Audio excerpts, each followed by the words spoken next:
Welcome to this webinar from the UK Literacy Association.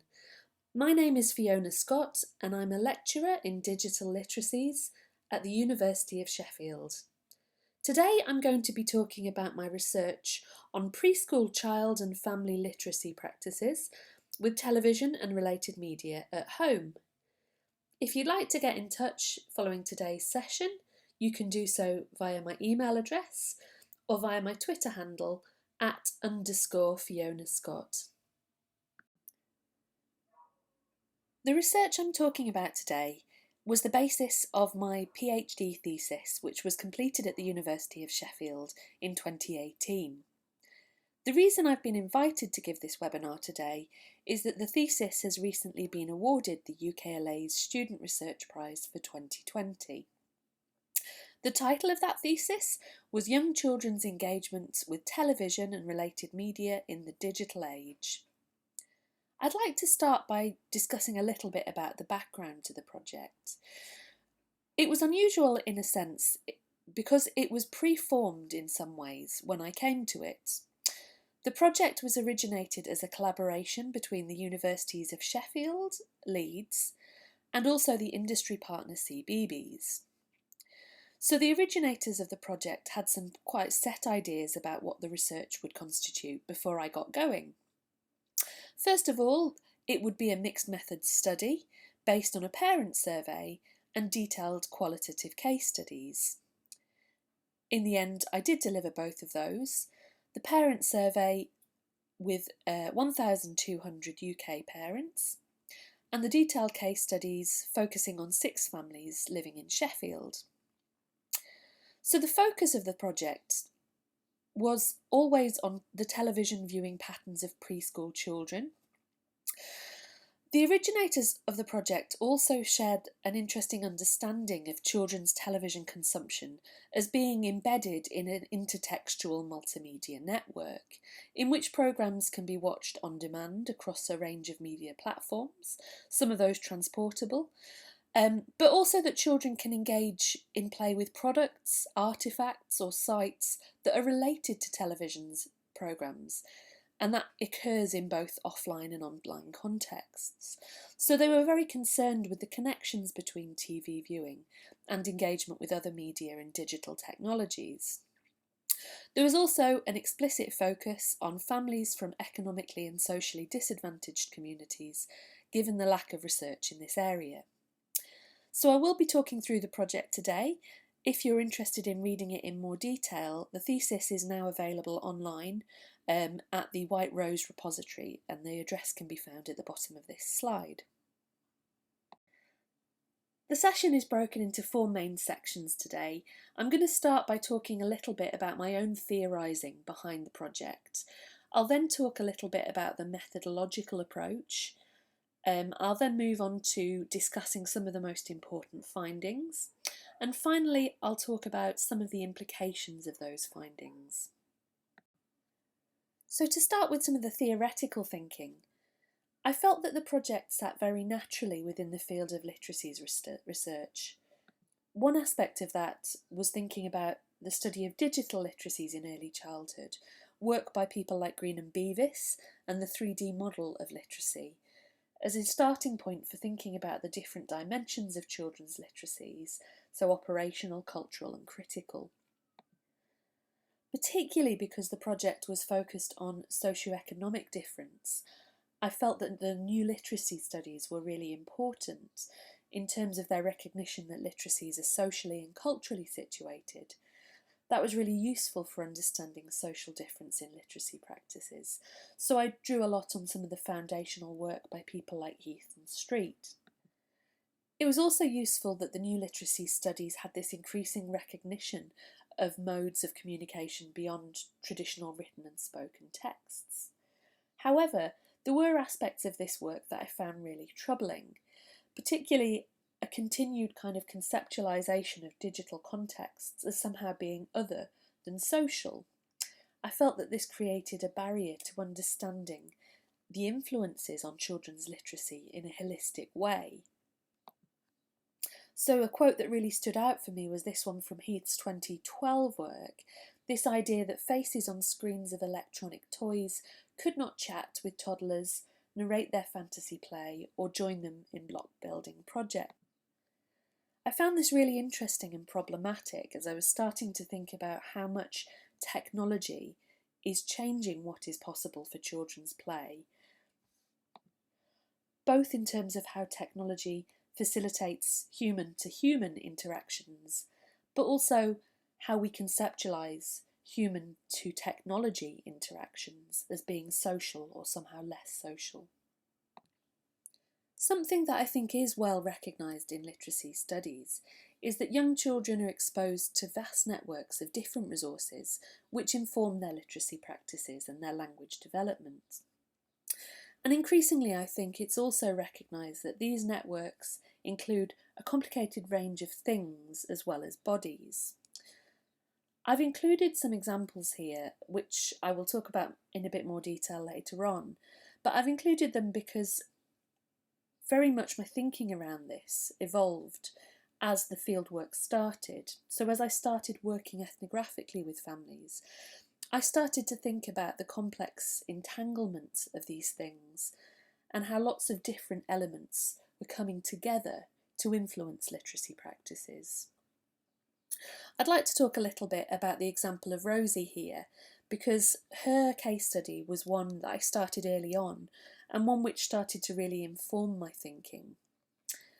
It was during one of my very early visits to Rosie and her family, when Rosie was only 4 years old, that I was introduced to an item that she called the bumbo. At the time, I didn't know what a bumbo was, but was subsequently talking about it at a conference and found out that it's this seat that is used by babies really to sit in to make sure they sit upright. Rosie's interest in the bumbo, obviously at 4 years old, spanned beyond this utility and was being used in a very different way. Rosie first introduced me to the bumbo when I was doing a toy tour of the house, and I was asking her to show me what her favourite things were.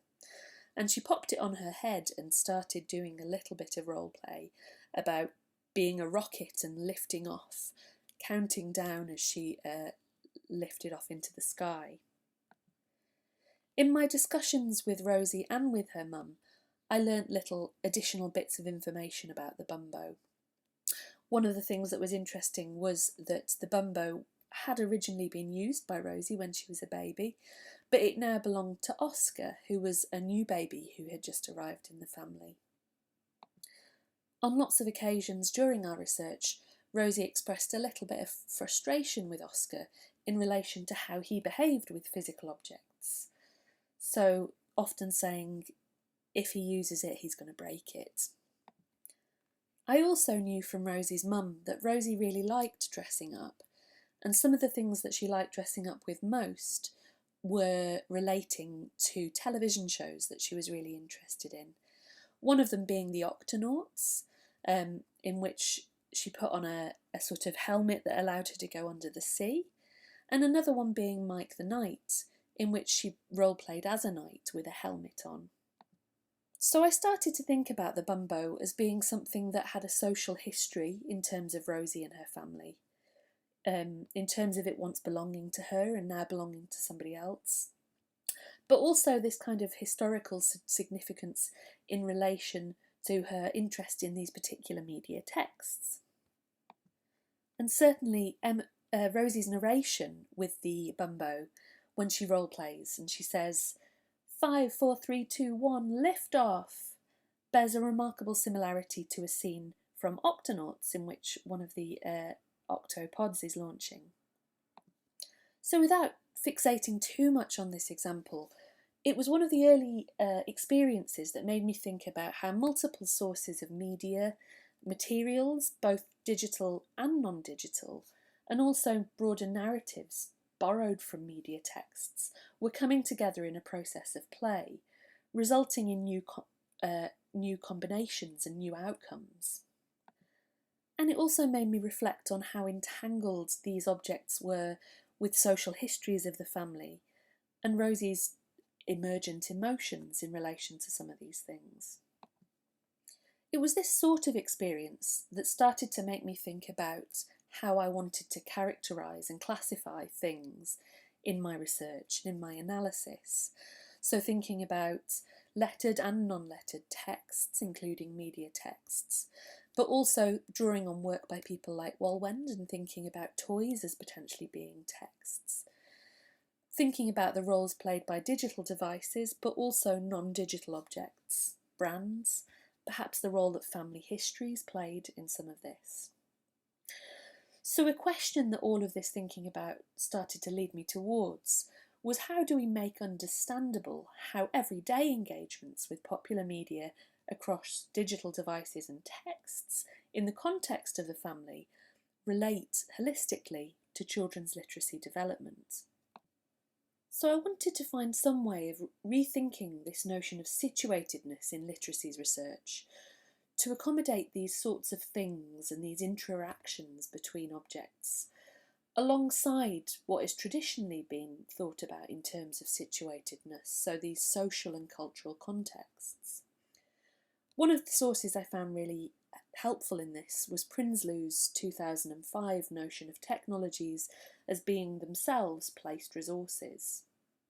So Prinsloo says, at the level of practice, the new literacies are never reproduced in their entirety across different contexts. They function as artefacts and as signs that are embedded in local relations that are themselves shaped by larger social dynamics of power, status, access to resources, and social mobility. So this kind of notion of thinking about new literacies in terms of children's interactions with the digital as being unique to those objects, but also unique to certain social and cultural contexts, I found really helpful. And also in my theorisation, I drew very much on Karen Barrett's 2003 account of Agential Realism, so the notion that matter has agency and her understanding of interactions between physical things. I also drew very much on a Bourdieusian notion of habitus, and this was something that I used to understand particularly socio-economic aspects of what I was looking at. And in this I found Thompson's 1992 account of Bourdieusian habitus really useful. So thinking about habitus not in terms of taste, but in terms of disposition, and associated with that, this inbuilt sense of capacity for change. And finally, I drew on Scollin and Scollin's 2004 notion of the nexus of practice, and this is something that I'll talk about a little bit in the next section. So next, moving on to thinking a little bit about the methodological approach. Based on some of this theoretical thinking, I came up with slightly revised research questions for the project. And most of those were answered by both the parent survey and the ethnographic case studies to some extent, with the focus of the first question really being on the survey. So I asked, what were the television viewing patterns of 3 to 6 year olds? And then I wanted to look at what were the interactions between preschool children, their families, and television and related media, and how could they be represented and analysed within a broader assemblage. Thirdly, I wanted to think about those interactions and ask, how do those interactions between preschool children, their families, television and related media constitute children's unique social practices? The fourth question, again thinking about those interactions, how was social class implicated in them? And then the final question was thinking about the implications of those findings, both for the children's media industry, but also for parents and early years educators. So on a practical level, how did I achieve this research? As intended initially, it was a mixed methods research project. I began the process with a survey of 1,200 parents in the UK, and these were parents of children aged 0 to 6. So the survey very much focused on questions around what children were engaging with, but also their practices, what they did while they were watching, who they watched with, and what they did afterwards. This survey was analysed, and the findings did feed into the next phase, which was this much more significant and substantial piece of work that was a longitudinal ethnography. I've said here that it lasted around 12 months. It was quite varied. I worked with 6 families in Sheffield and completed visits with them on approximately a monthly basis. In some cases, this lasted less than 12 months, but in a lot of cases it lasted a lot more than that as well. Each of the families I included in the research had a child who was aged either 3 or 4 at the beginning of the study. And so I've talked about this emphasis on looking at socioeconomic difference. And as a result, I really wanted to prioritise including families from working class contexts, particularly because there is really so little research in this area that considers working class families.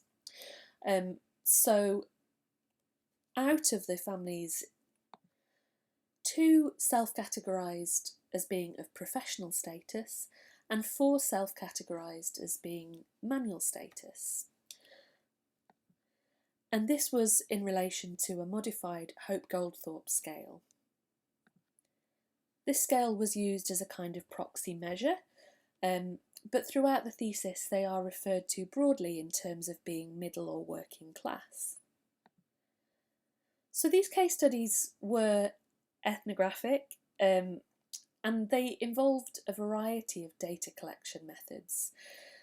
Broadly speaking, towards the beginning of the research project, they were more structured, and as time went on, they became a lot less structured and more sort of purely ethnographic.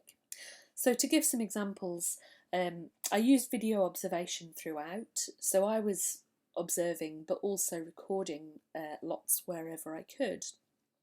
And the video was something I introduced gradually, but was actually something that most families were surprisingly comfortable with.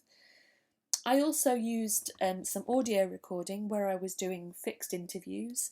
I did a sit-down interview with parents towards the beginning of the research, but would also ask if it was okay to record when we were having more informal conversations as the research went on, both in terms of conversations with the children and adults. Early in the research, I also used some approaches to encourage the children to become involved and interested in the research. So things like asking children to do a tour of the home. So I would say, can you show me your favourite things or your favourite toys? And I would let them use a digital camera to take photos of those things. In practice, a lot of these methods evolved very much and evolved differently in relation to different families. So there was one family in particular who absolutely loved the kiddie cam that I had for taking photos, and would borrow that on every subsequent visit and wanted to give me a tour of the home every time I came, really.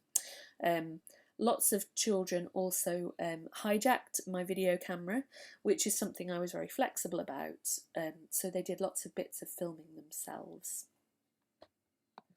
So when I talk about the methodology as evolving gradually into something more purely ethnographic, one example of what I mean by that was that as I spent time with the families and showed interest not just in the children's digital activities, but holistically in what the children were doing and what the family were doing, I found myself increasingly invited into other aspects of their lives. And in the case of Niat and her family, that meant, for example, attending community events and going to their Eritrean Catholic church to participate in a Catholic religious ceremony, which was really important because it exposed me to a lot of the sort of singing and dancing that was a really important part of Niat's literacy development, and also related in a really interesting way to her play digitally and the type of stuff she did in relation to television. So the project generated a huge amount of data, and I'll be talking more about the analysis theoretically in a moment. But primarily what I was trying to achieve with my analysis was to identify two things really. Firstly, family discourses about television and related media. So what families sort of normatively said that they did in relation to television and related media, and some of that kind of more attitudinal stuff.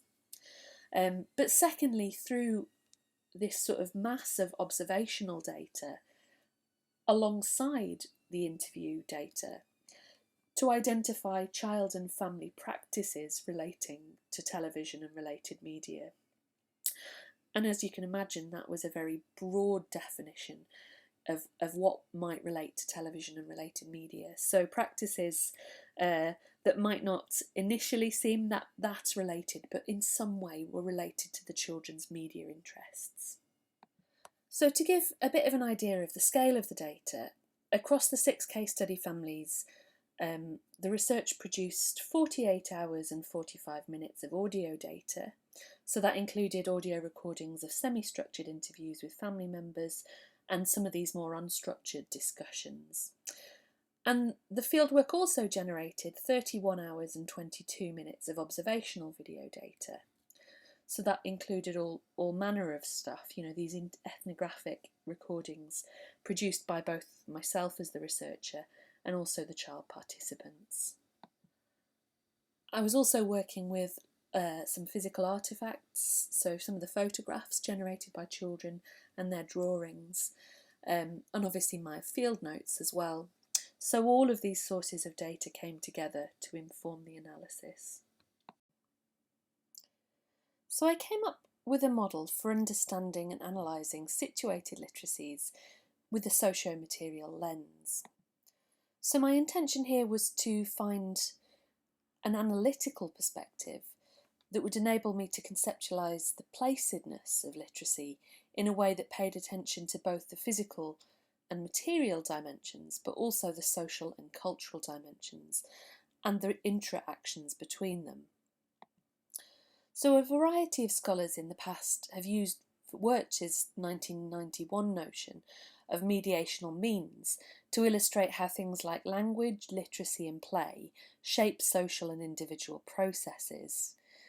And in 2004, Scollin and Scollin built on this work, taking social action rather than mediational needs as the starting point for their analysis. In the model of nexus analysis that Scollin and Scollin came up with, the ethnographer's concern is to enter the nexus of practice, and in doing so to identify key social actions and social practices that are relevant to participants within the nexus of practice.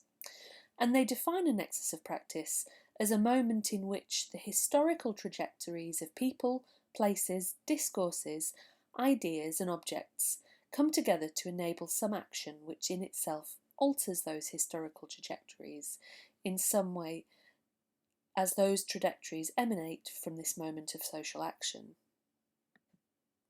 So similarly, drawing on Scollin and Scollin's model, alongside Vygotsky's work, Karen Walwend in 2009 built on cultural historical activity theory to develop her mediated discourse analysis, which also conceptualises human material entanglements in terms of mediational means.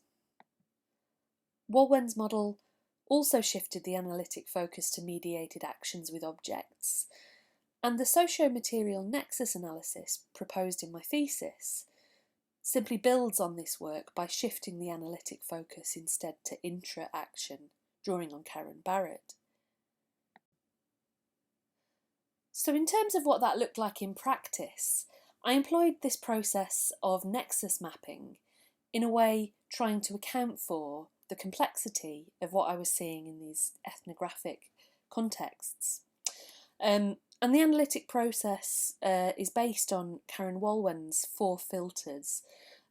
So starting out, I would begin by coding my data to identify things.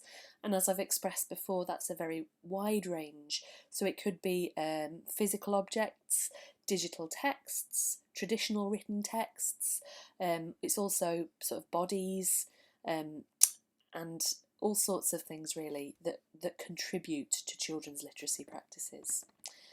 The second filter is to identify intra-actions, so these intra-relations between things, and sorting them then into broader practices across all of the cases.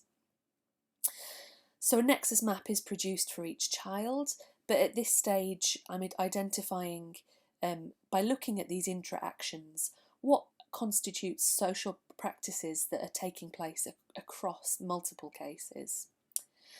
The third filter involved coding to identify the nexus of key practices.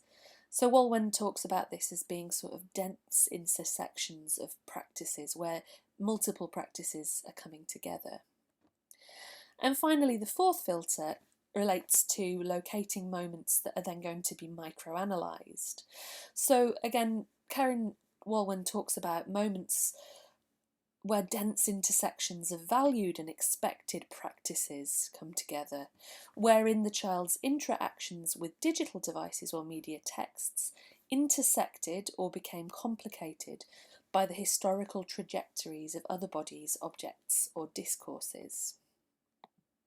And this visual process of mapping the nexus was really helpful in identifying these moments that really mattered, because, visually you could see the density of these things coming together and the complexity of the resources they were drawing on. So these maps were produced for each child and each family, but then in the fourth stage, once I'd identified a particular moment to pay more attention to, I treated these kind of vignettes or assemblages as instances that I would multimodally analyse in much more depth. So doing a multimodal analysis adapted from Fluit's 2011 approach. What this meant I was left with for each child or family in the case studies was that it looked something like this. So I would start out by writing a simple pen portrait, written by me, but relating to all of the data, including socioeconomic factors, talking about family tree, and relevant aspects of the history of the family. Secondly, then, I would have this nexus map, which was a sort of expanded infographic with all of this information on, that was part of the analysis but also presented in the thesis. And then I would also have this summary of things that mattered, so a table where I tried to extract out the bodies, so the people involved, and also in some cases pets, the spaces that were important, the digital texts and devices, and also non-digital things that were important. So then, as a result of the analysis of members' generalisations, so this is mainly based on the adult interview data, but sometimes the children's interview data too, I was able to perform an analysis of what Scullin called members' generalisations. So this notion is about what people say their family do and think in relation to television and related media. I then presented a summary of child and family practices that had been identified in relation to television and related media, and finally presented these detailed multimodal vignettes. So for each child I presented just 2 very detailed vignettes to discuss how some of these practices and some of these things were coming together to produce certain literacy events and practices. So in the thesis then we have this presentation first of all of the survey data, followed by these 6 case studies, and for each of those, as I've just outlined, these various layers of data. I'd next like to explore some of the findings, and I'm going to take a step back by first just briefly exploring some of the quantitative findings, because they were interpreted alongside the qualitative data and contributed to the same findings. And then I'll move on to some of the more in-depth qualitative data and what it told me. So first of all, some selected findings from that parent survey. The survey very much demonstrated that young children's digital literacy practices at home are very social. So parents spent a significant time watching television with preschoolers. So 36% said they watched up to an hour with their children every day, 48% 1 to 2 hours, and 10% 3 to 4 hours. So really quite a significant time, and you can see the detail in this chart. Secondly, the survey data really highlighted this idea that time spent watching television is physically and cognitively active. It's not a sedentary activity in the way that it's often talked about, particularly not for preschool children. So 82% of parents said that their children would talk about the programme whilst watching, 76% that they would dance while watching, and 72% that they would sing whilst watching. So again, these things probably quite obvious to lots of parents of preschool children, but not always things that are discussed when we talk about children's engagement with media, and particularly television, which is seen as quite a sedentary activity. Plus, the data also showed that activities relating to television extend beyond viewing time. So this is a really important concept for how I would eventually conceptualise the qualitative aspect of the work. 82% of children were reported to sing songs from the programme after watching, 72% to talk about the programme after watching. So the idea that these activities extend far beyond the act of engaging directly with the media itself. And that idea was really important to me when I was thinking about, and still is when I think about children's engagement with media. So often the act itself is what is studied, rather than all of these things that sort of emanate from that act. So here again, just the graphs that back up that finding. These are all of the things that children did while they were watching television. And then these were the things that children did after watching live television.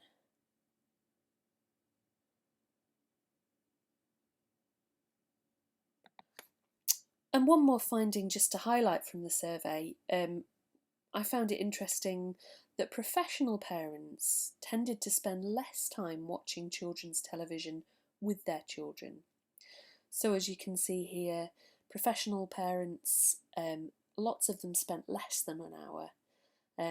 Similar amount spent 1 to 2 hours, whereas when you move into clerical and manual occupation families, we can see a significantly higher proportion spending more time watching children's television with their children. And this was something I reflected on a lot in terms of how we think about value in relation to literacy. So obviously, huge sort of messages coming out of education systems in terms of the value of parents sitting down and reading traditional texts with their children, but not perhaps so much attention paid to the idea of watching children's television with children. But it struck me as quite interesting that there could be a lot of value in that practice, and certainly in the research it was clear that parents who spent time watching television with their children were able to support them in developing other skills in terms of discussing those texts with their children, and perhaps focusing on things like critical literacies in terms of discussing the content of shows. So moving on to the findings that drew both on the survey data and the qualitative case studies, I wanted to just outline here the children who were involved in this study. So we have Archie, Niat, Emma, John, Olivia and Rosie, who I've already spoken about a little bit. The thesis format gave me the space to talk about each of these children and each of these families in a lot more detail than I'll be able to cover today. And a really important point about it, I think, is that each of these families had very different practices, and that they were complicated and interesting. And if you are interested in that, the thesis is there and you can dig down deeper into any of these case studies. But the findings obviously draw across these 6 case studies as well as the quantitative survey. So in terms of the findings, we're often talking about practices that were common across families, or in some cases, and particularly looking at the socio-economic divide, practices that seemed a little bit different in middle class and working class families. The first substantial finding I'd like to talk about is the idea of synthesised practices. And I decided to use the term synthesised, drawing on the OED's definition of the term, to mean the putting together of parts or elements so as to make up a complex whole. And I found this a really useful definition in reflecting what I was observing in the empirical data, which was that in their everyday practices relating to television and related media, the preschool children in the study could be seen to be putting together parts or elements of media texts with other parts or elements.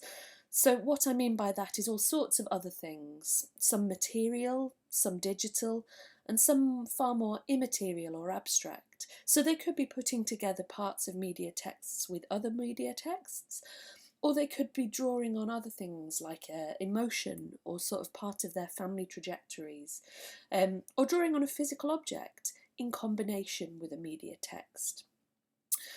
And they were doing that in a way that would constitute complex synthetic new wholes. So the first example of this I'm going to sort of explore to illustrate what I mean by synthetic practices is one that I've talked about many times, and it's an event in which Emma was playing on a game called Plants vs Zombies. So some people will be familiar with this. It's a tablet app in which you have to plant seeds which grow into plants that can protect your house from an attack of zombies. The game is something that I was unsurprised that Emma was really interested in, because she has this affinity and sort of love and enjoyment of kooky and spooky kind of texts. So in terms of the children's television she chooses, she's very drawn to things with monsters or zombies or vampires. However, Plants vs Zombies is not an app that was originally designed for children of her age. In fact, it's a game that a lot of adults play and is quite difficult to get through the levels as they progress. So one day during my research, I'd been spending some time observing Emma playing the game, and she was getting quite frustrated because she was not really understanding why she wasn't managing to complete some of the levels. So we took a break and her mum suggested we make some fairy cakes. And once we'd put the recipe together and put them in the oven, the cakes needed a little bit of time to cool. And Emma said, "I'm going to go and play the game." And I think both Emma's mum and myself thought that she was going to go back and play on the tablet and have another go at Plants vs Zombies. But instead she went out into the back garden and she kind of invited me to follow and asked if I wanted to get on the trampoline with her. So we started bouncing, and as time went on she started to progress into sort of guiding me to play a game with her.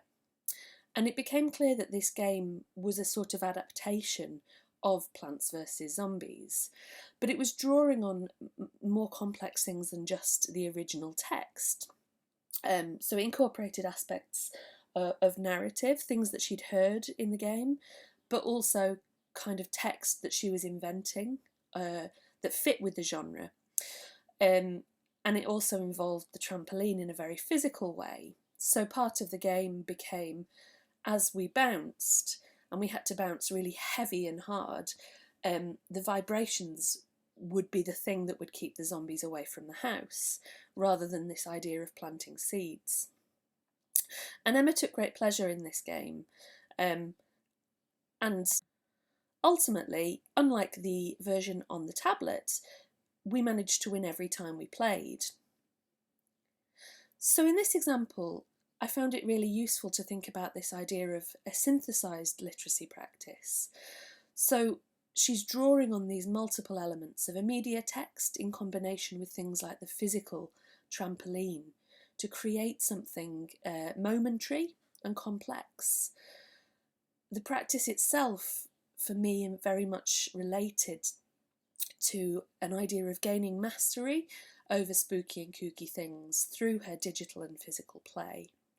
And in terms of how I constructed or understood the text that was being produced, it was very much a transient thing. So it was her bodily and verbal performance of the game or narrative that she'd invented on this theme of zombies and plants.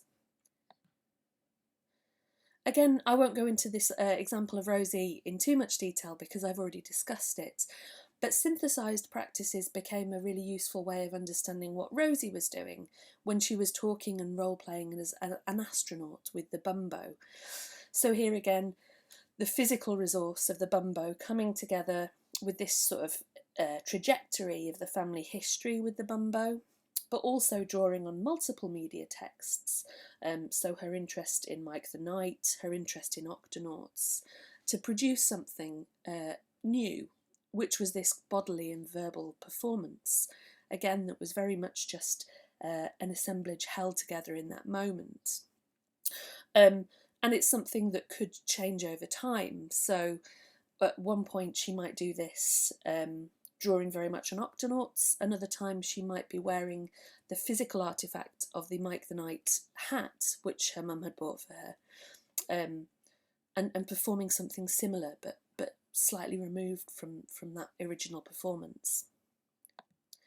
So then as a third example, looking at Niat, she was a little girl who liked to perform a lot of traditional Eritrean dance moves. And on one occasion, I observed her sister had put on Flow Rider's GDFR music video on the TV. And this was because her sister was very interested in that type of music. But Niat was watching it and she was very familiar with it. But the moves that she was performing were not directly copied from Flow Rider's video. And rather they were drawing on her knowledge of Eritrean dance moves. And this is something that she had drawn from her experiences of watching her mum dance and watching other women in her congregation at Eritrean Catholic Church perform. Niat's Catholic Church also like to video their congregation celebrations and put them on YouTube, so it's something she'd watched very many times in that way. So again, in this moment, her performance, this dance, was something that I saw as a synthesised practice. She was drawing not just on Flow Rider's music video, although that was part of the practice, but she was very much drawing on aspects of female family members' cultural habitus through music and dance.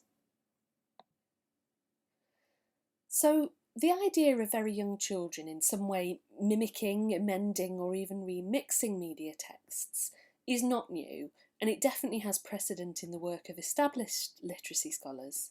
So Jackie Marsh in 2006 uses the term adaptation to describe how media products and globalised media narratives are customised by very young children at a micro level, in ways that reinscribe family narratives and collective memories. David Buckingham also uses the term bricolage to describe how children appropriate a range of symbolic resources offered by commercial culture. But in line with the empirical evidence in the present study, this notion of synthesised practices is intended to represent something more than just adaptation, appropriation or redesign. So to take the example of Emma, she's not just adapting Plants vs Zombies in a way that relates to family narratives or collective memories. She's actually producing something new through a kind of process of synthesis. fragments of the Plants vs Zombies digital game are coming together with other things, so including her broader emotional investment in spooky and kooky things, and also the trampoline as a physical object, in a momentary whole. Affect and emotion are part of the assemblage. And this kind of micro moment of text making relates through a historical trajectory to broader family narratives about spooky and kooky things at a macro level. So it's also true that the work of Kate Parle and Jennifer Rousel discusses similar notions.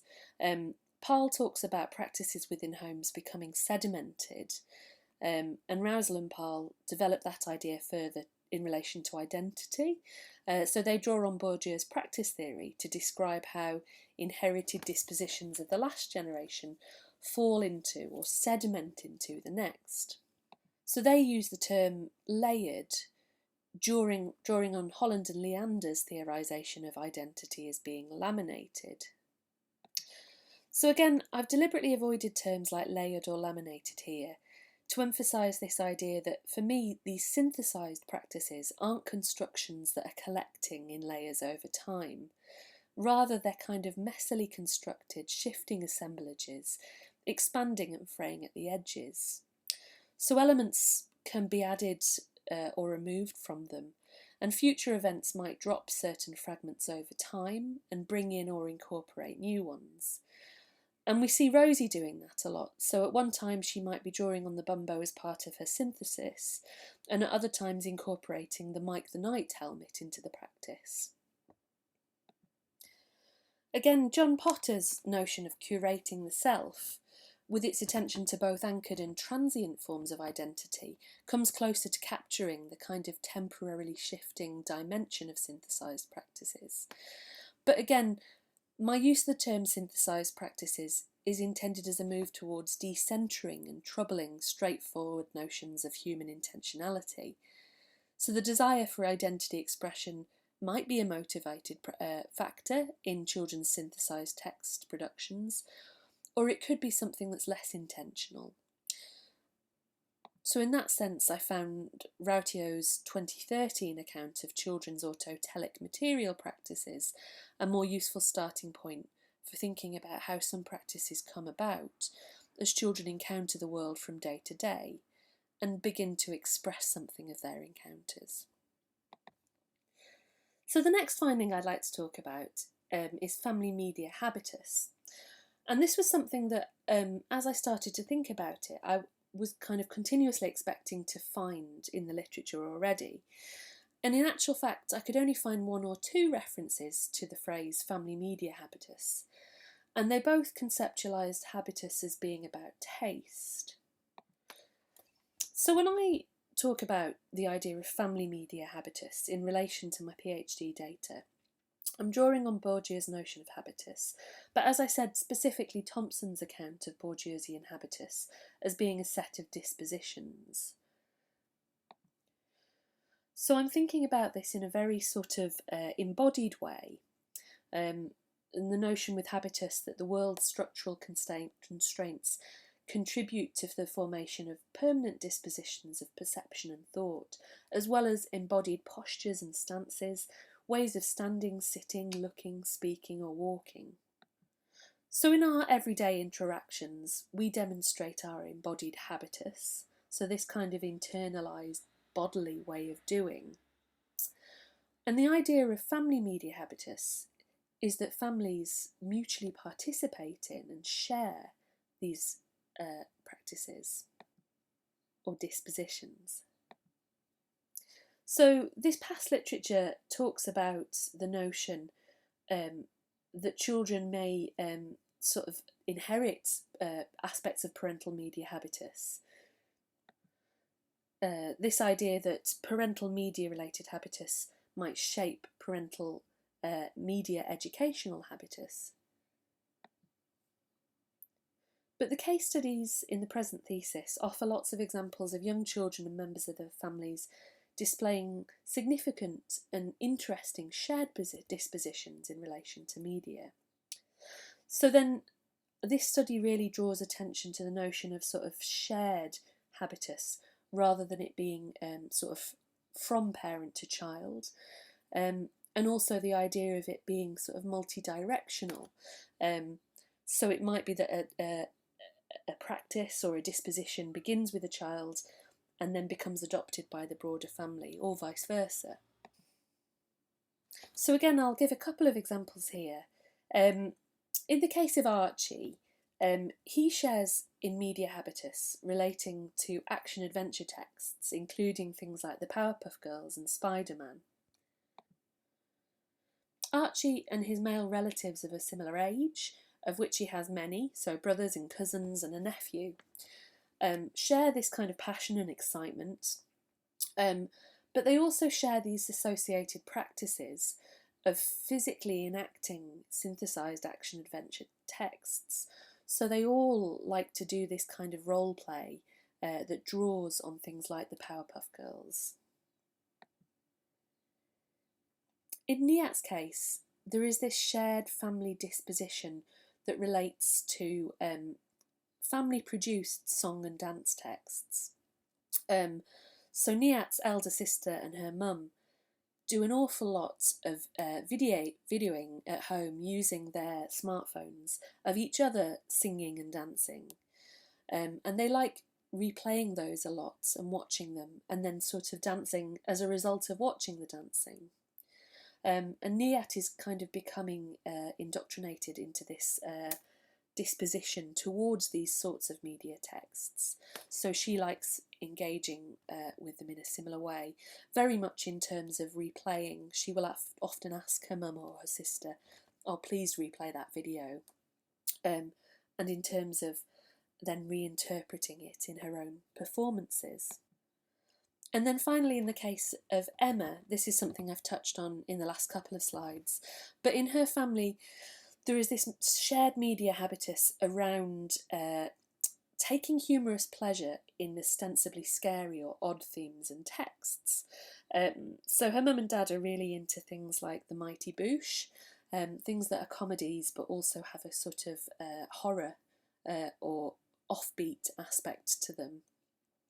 And this is something that Emma shares in. So it's not just a notion of taste or an interest in these texts, it's also the disposition, it's also this desire to sort of seek out and watch and discuss these texts, and taking this sort of humorous, enjoyable pleasure in relation to them.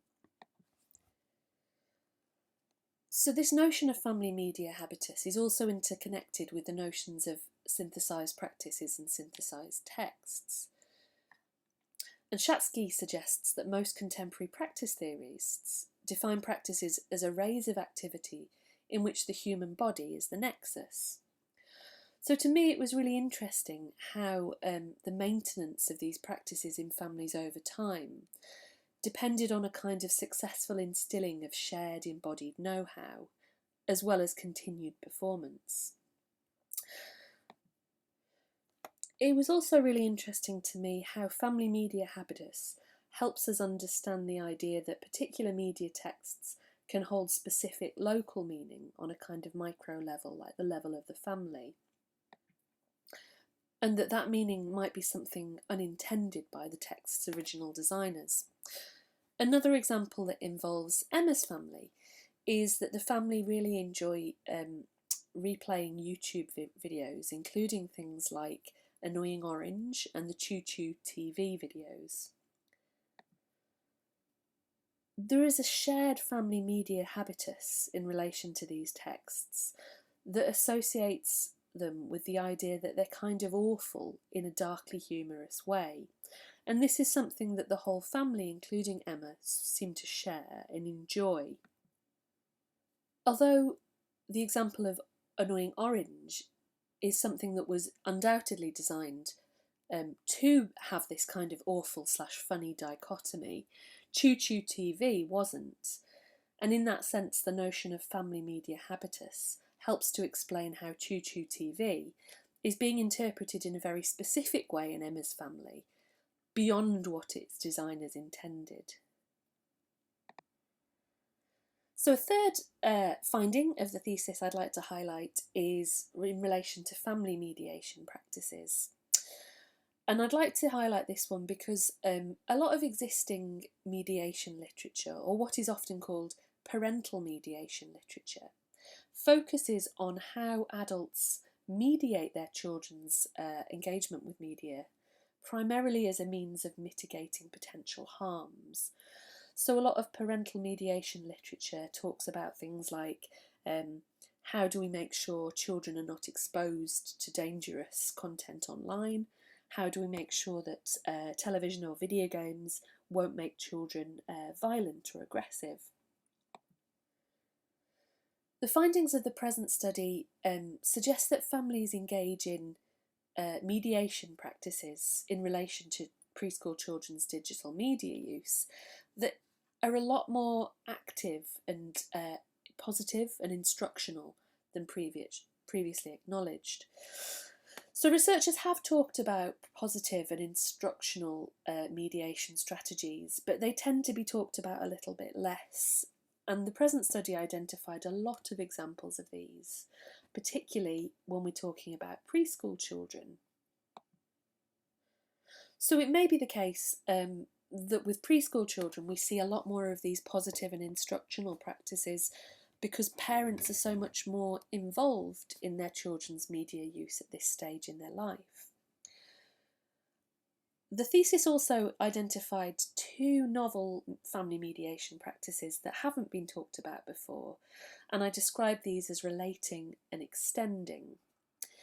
So extending relates to the idea of parents drawing on a child's existing media interests to engage them in new non-media activities or potentially new media activities.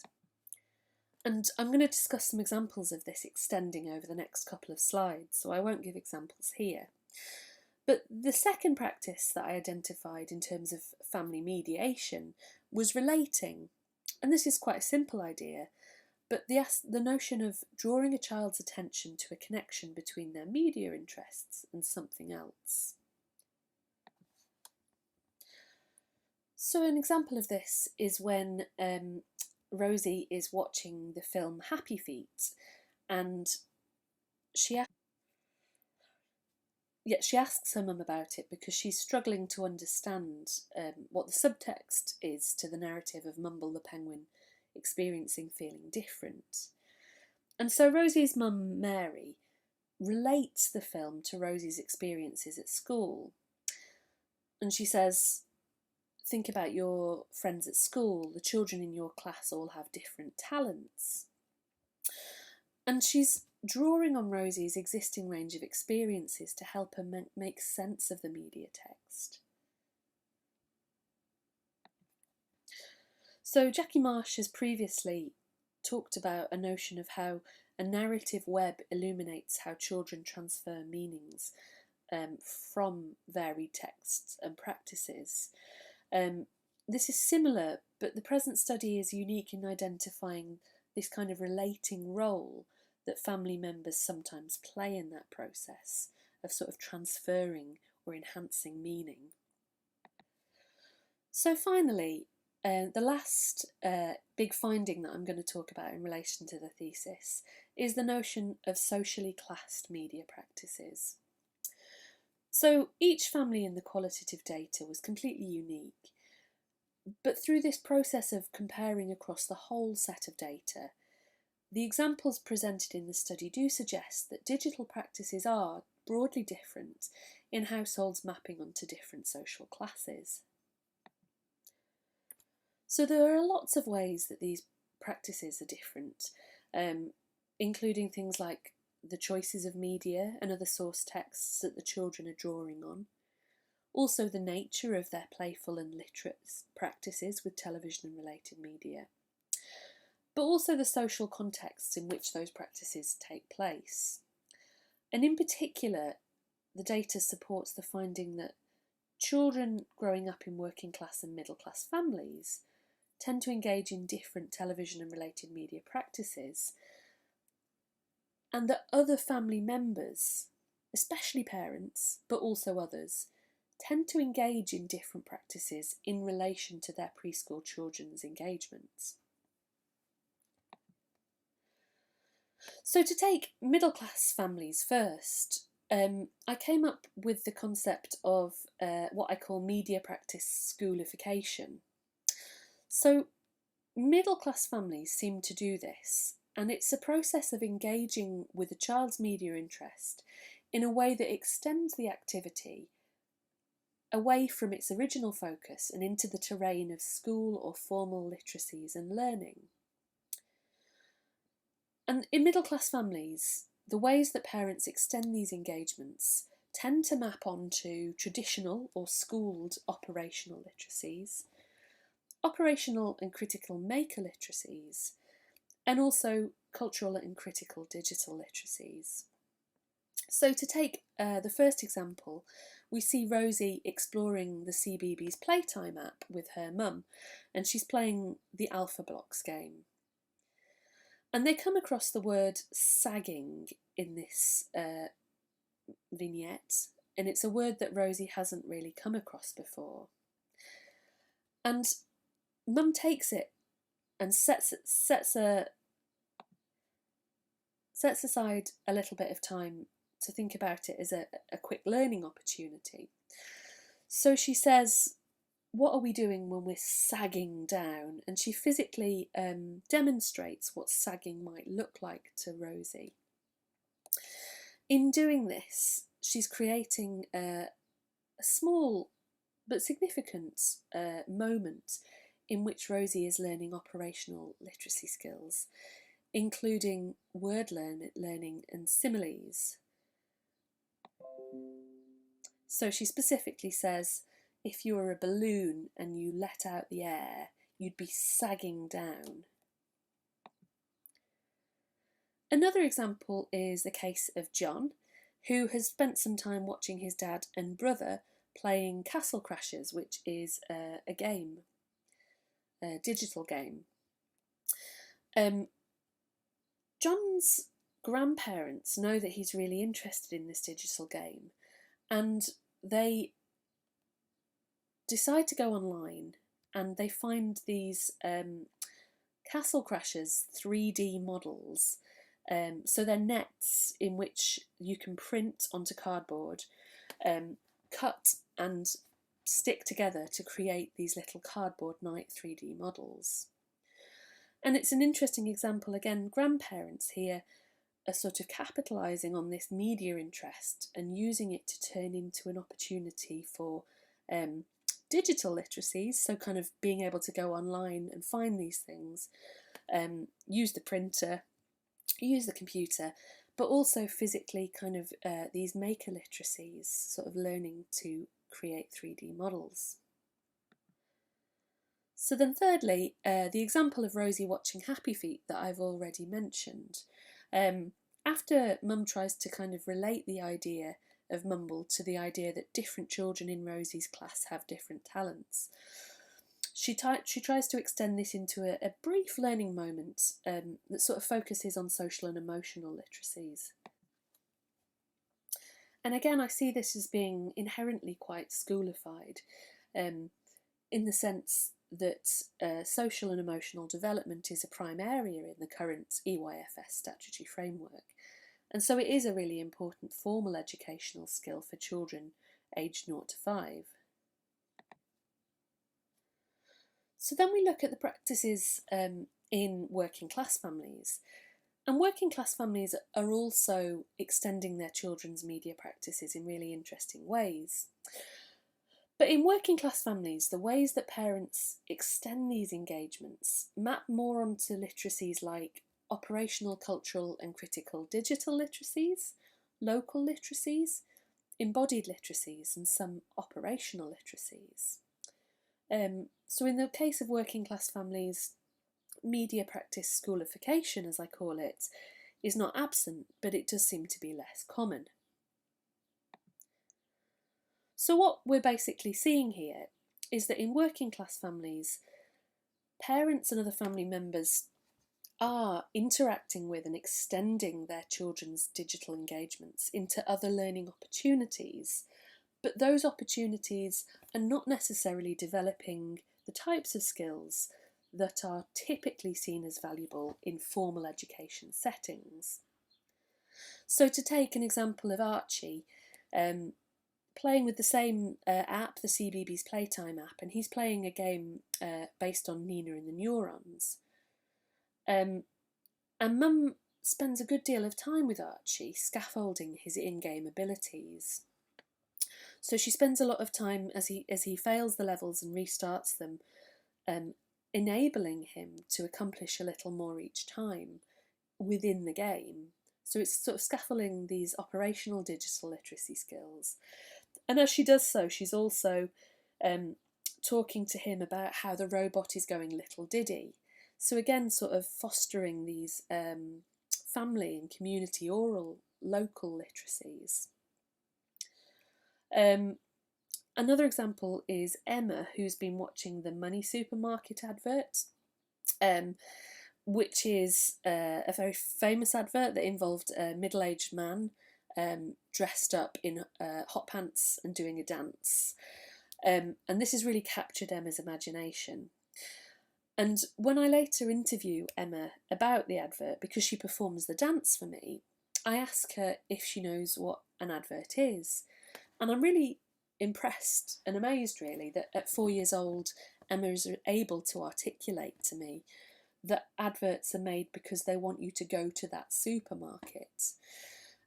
So demonstrating a really sophisticated understanding of advertising that is not normally expected to be present at this age.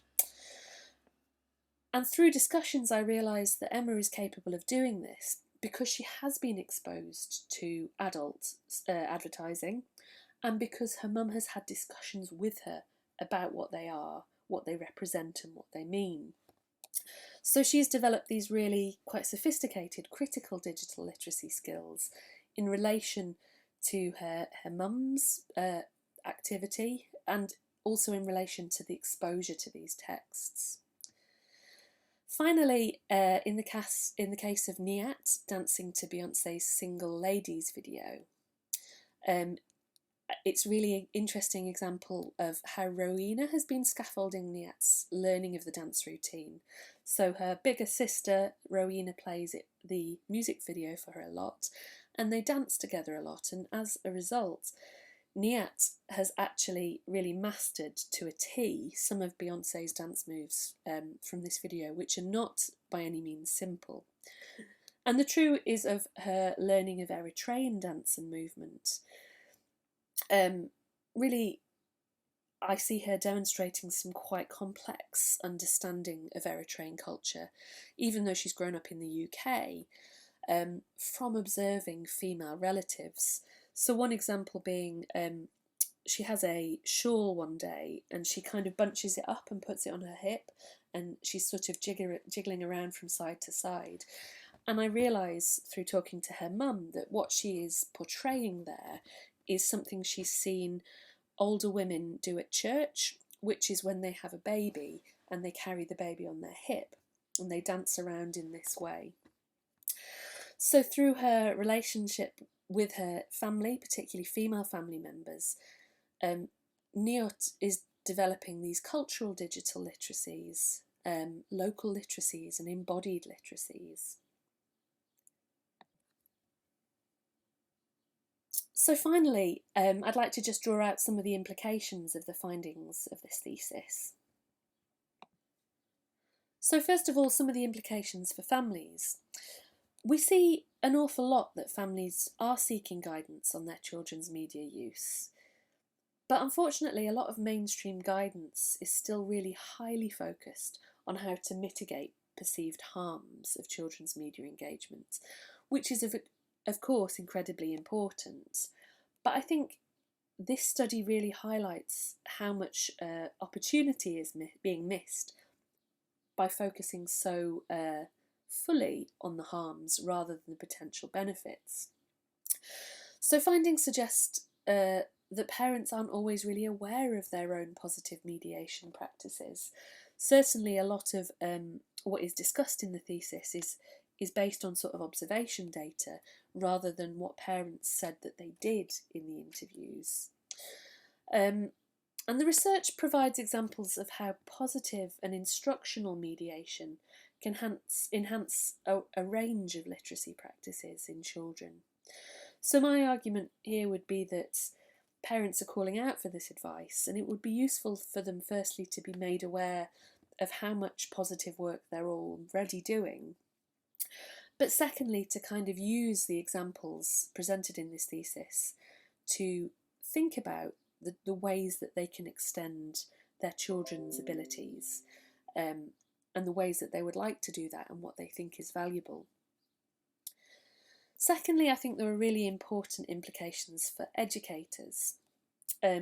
So my biggest concern really in relation to the whole thesis is the idea that some literacy practices are currently more or less valued in formal education settings.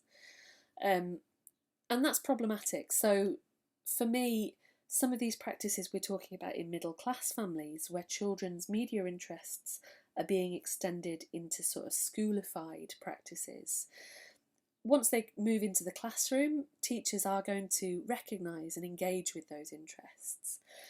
Some of the practices in the working class families are equally valuable, but maybe less likely to be recognised as valuable and built on in classroom contexts.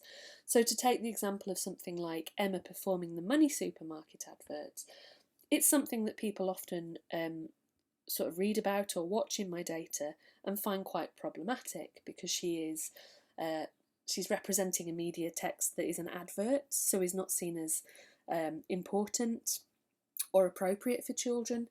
And also there are these sort of sexy aspects to it in terms of the dance and the hot pants, and it's not seen as an appropriate text for children. But at the same time, this practice has led to this really valuable sort of development of critical thinking and understanding of what television advertising is. My anxiety here is that a failure to fully value a diverse range of practices in relation to children's media interests might risk widening inequalities, and they might also miss opportunities to take children's media interests and run with them and discover both what they're already learning from them, but also how that could be extended further in education. So my suggestion would be that to effectively and equitably meet the needs of young children, early years practitioners should be engaging enthusiastically with the diverse literacies and funds of knowledge that preschoolers are bringing with them into the classroom. So a full list of references is available here, which you can pause and return to if you're interested. So other than that, I'd just like to say thank you very much to you for listening today. I hope there have been some things of interest. I'd like to thank the UK Literacy Association for the opportunity to present my work in this format and for the very kind gesture of awarding me the UKLA Student Prize. I'd like very much to thank my wonderful supervisors, both at the University of Sheffield, Professor Jackie Marsh and Dr. Becky Perry, and also to my thesis examiners, so Dr. John Potter at UCL and Dr. Liz Chesworth at the University of Sheffield. If there is anything you'd like to follow up on today, you can get in touch with me at my university email address, f.scott@sheffield.ac.uk, or via my Twitter account, which is @_Fiona Scott. Thank you.